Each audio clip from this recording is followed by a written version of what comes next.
the storyline unfolded of Luke Thompson here, the local boy, winning in front of a local crowd. I mean, there's not much more you can really ask for. Yeah, relatively early on, Greg, we knew we were going to get a new winner here, and some people would have been hoping that would be Luke Thompson, particularly like all of South Africa. But how good is to see it actually unfold and actually happen, and he's been absolutely class, well worthy of his victory.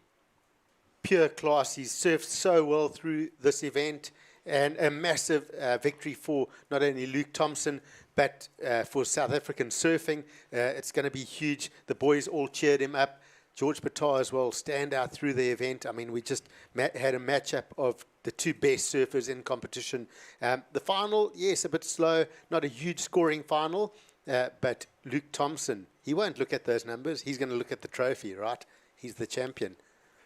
Well, the journey to the final, it was a storied one. We'll have a look and see exactly how Luke Thompson got it done, and he had to get past real quality surfers. That quarter, crucially, against Eli Hanneman, you just felt like when he got that particular heat done and he got that win, you knew you were on the verge of something special here, Jess. Yeah, and he looked really convincing in that one as well. Just his strength, his stature, his power in his surfing. It seemed like he clicked into another gear in that quarterfinal. And Eli, I mean, he was really impressive thinking back to his round of 16. And I remember chatting to Luke and he was like, I know this is going to be a big one, this quarterfinal. And then he went on, had a similar kind of situation with Oscar Berry where they're two pretty similar surfers. They actually approach heats in very similar ways. And I feel like, yeah, probably from that quarterfinal onwards, it was pretty much game time for Luke Thompson. For sure. And in the semis, he just also had a bit of a slower start, but then built and got some seriously big scores through that semi-finals.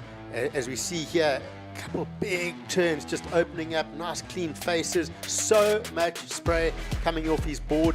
And this was towards the back half of that semi-final, and then he found this wave right in the dying minutes to really hammer it home and really look at this, the emotion. He knew he's going into the finals. He has a shot at the title here.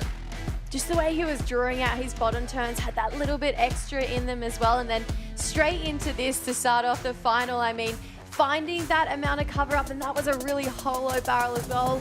And then here, this was the moment where he knew he had to push hard to win this final. Just perfectly teed off on two turns there. Got himself the score by like 0.1 as well, and got himself the win. So Luke had to do what he did to convert and take home the trophy. And I love seeing Dan, Connor and Luke cheer him up the beach. Not only are they his competitors here, he's grown up competing against them his whole junior career, but they're his best mates as well. And I think this is just such a big moment for them as a group. And I think when we come back for the US Open, watch them all try and lift as well. For sure. And, you know, the talking point is, you know, two South Africans will get that the ratings, but two South Africans probably in the top 4. I'm not sure where Maddie McGillivray will enter. He was top 3, but anyway, that's a huge talking point for our surfers, and they're going to feel so good. And just the way they've supported Luke here, and this one's going to drive them and lift them up as they go into the US Open. And also, what a great warm-up into J-Bay, because we know Luke got the wild card into Jeffreys Bay, and I mean, the momentum that he can take from this into that and see how he goes up against the best in the world at a wave that he's so used to knowing. I mean, this is the perfect warm-up to go into J-Bay for Luke. Absolutely, and I'm glad to hear that Luke's trying to actually get to J-Bay today. I think it's a good thing that he stays and has one night with his mates, but he wants to get there by tomorrow. J-Bay's a different type of wave. It's a fast wave down the line. He needs to get there and get into it. Plenty of swell coming into the weekend. It could be a quick start there, so he'll have to reset quite quickly after a good time tonight. New list. Best possible reasons to miss a flight to J-Bay? A win on the Challenge Series. It's pretty high up on the list, isn't it?